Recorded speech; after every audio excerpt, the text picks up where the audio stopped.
എല്ലാവർക്കും ET മലയാളത്തിലേക്ക് സ്വാഗതം. $77 നിന്ന് $107 വെറും 30 ദിവസം. സംഗതി നിസ്സാരമല്ല. ഒരു മാസത്തിനുള്ളിൽ അസംസ്കൃത എണ്ണയുടെ വിലയിൽ വന്ന ഈ 37% വർധനവ് നമ്മുടെ പോക്കറ്റിൽ നിന്ന് എത്ര രൂപ അധികം പോകും എന്നതിൻ്റെ കൃത്യമായ സൂചനയാണ്. മിഡിൽ ഈസ്റ്റിൽ ഇപ്പോൾ നടക്കുന്ന കാര്യങ്ങൾ വെറും വാർത്തകൾ മാത്രമല്ല, അത് പച്ചക്കറി ചന്തയിലും പെട്രോൾ പമ്പിലും നാളെ പ്രതിഫലിക്കാൻ പോകുന്ന വിലക്കയറ്റത്തിൻ്റെ തുടക്കമാണ്. അമേരിക്ക പ്രസിഡന്റ് ഡൊണാൾഡ് ട്രംപ് ഈയിടെ ഒരു കാര്യം പറഞ്ഞു. ഹോർമുസ് കടലിടുക്കിനെ അദ്ദേഹം തമാശ രൂപേണ ട്രംപ് കടലിടുക്ക് എന്ന് വിളിച്ചു. പക്ഷേ ആ തമാശയിൽ വലിയൊരു കാര്യമുണ്ട്. ലോകത്തെ എണ്ണക്കടത്തിൻ്റെ ഏകദേശം 20% കടന്നു പോകുന്ന ആ ഇടുങ്ങിയ പാത, അവിടെ ഇപ്പോൾ ഷിപ്പുകൾക്ക് പോകാൻ പേടിയാണ്. കപ്പൽ ഗതാഗതം 95% കുറഞ്ഞുവെന്നാണ് കണക്കുകൾ പറയുന്നത്. ഇതൊന്ന് ആലോചിച്ച് നോക്കൂ. ഒരു പൈപ്പിലൂടെ വെള്ളം വരുന്നത് പെട്ടെന്ന് ആരെങ്കിലും തടഞ്ഞാൽ എന്ത് സംഭവിക്കും? അതാണ് ഇപ്പോൾ ആഗോള വിപണിയിൽ നടക്കുന്നത്. ട്രംപ് പറയുന്നത് അദ്ദേഹം ഇറാൻ യുദ്ധം അവസാനിപ്പിക്കാൻ പോവുകയാണെന്നാണ്. ഓപ്പറേഷൻ എപ്പിക് ഫ്യൂറി എന്ന പേരിൽ നടത്തിയ സൈനിക നീക്കങ്ങൾ ഏകദേശം പൂർത്തിയായി എന്നും അദ്ദേഹം അവകാശപ്പെടുന്നു. പക്ഷേ യുദ്ധം അവസാനിച്ചാലും ഹോർമുസ് കടലിടുക്ക് പഴയതുപോലെ സേഫ് ആകാൻ ഇനിയും സമയമെടുക്കും. ഇതിനിടയിൽ ക്രൂഡ് ഓയിൽ വില $107 എത്തിയതോടെ നമ്മുടെ നാട്ടിലെ ട്രാൻസ്പോർട്ടേഷൻ കോസ്റ്റ് കുത്തനെ കൂടും. പെട്രോൾ വില കൂടുമ്പോൾ അത് അരിയുടെയും പച്ചക്കറിയുടെയും വിലയെ എങ്ങനെ ബാധിക്കുമെന്ന് നമുക്കറിയാവുന്നതുമാണ്. സംഗതി അല്പം സീരിയസ് ആണ് എന്ന് വേണം മനസ്സിലാക്കാൻ.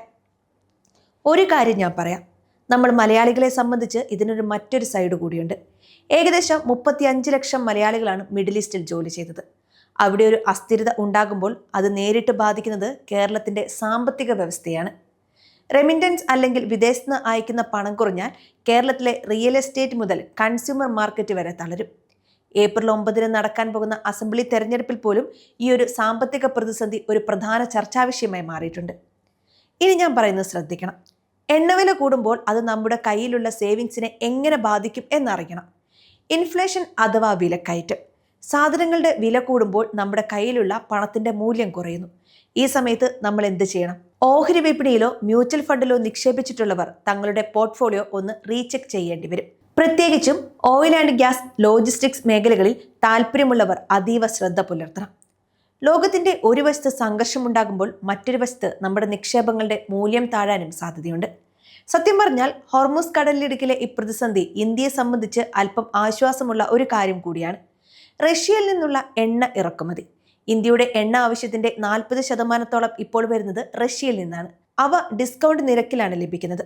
അതുകൊണ്ട് ആഗോള വിപണിയിൽ വില $107 ആയാലും ഇന്ത്യക്ക് അതിന്റെ ആഘാതം കുറയ്ക്കാൻ ഈ റഷ്യൻ ഡീൽ സഹായിച്ചേക്കുമെന്ന് മനസ്സിലാക്കാം.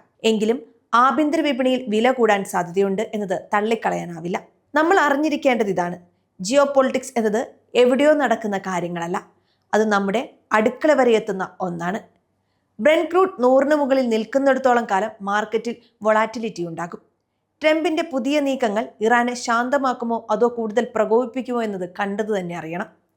എണ്ണക്കടത്ത് പാതകൾ തുറന്നു കൊടുത്താൽ മാത്രമേ വില താഴേക്ക് വരികയുള്ളൂ. അതുവരെ നമ്മുടെ ചെലവുകൾ അല്പം കൺട്രോൾ ചെയ്യുന്നത് നന്നായിരിക്കും. വെറുതെയല്ല ട്രംപ് ഇതിനെ തൻ്റെ പേര് വിളിച്ച് പരിഹസിച്ചത്. ലോകത്തിന്റെ എനർജി സെക്യൂരിറ്റി ഇപ്പോൾ ഇരിക്കുന്നത് ആ ഇടുങ്ങിയ കടലിടുക്കിലാണ്. സംഗതി നിസ്സാരമല്ല എന്ന് ഞാൻ നേരത്തെ തന്നെ പറഞ്ഞല്ലോ. നിക്ഷേപങ്ങളുമായി ബന്ധപ്പെട്ട തീരുമാനങ്ങൾ എടുക്കുമ്പോൾ ഈ ഒരു സാഹചര്യം കൂടി മനസ്സിൽ വെക്കണം. അടുത്ത ഏതാനും ആഴ്ചകൾ നിർണായകമാണ്. പ്രത്യേകിച്ച് ട്രംപിന്റെ നയതന്ത്ര നീക്കങ്ങൾ എങ്ങോട്ടാണ് പോകുന്നതെന്ന് നോക്കി വേണം മുന്നോട്ട് പോകാൻ.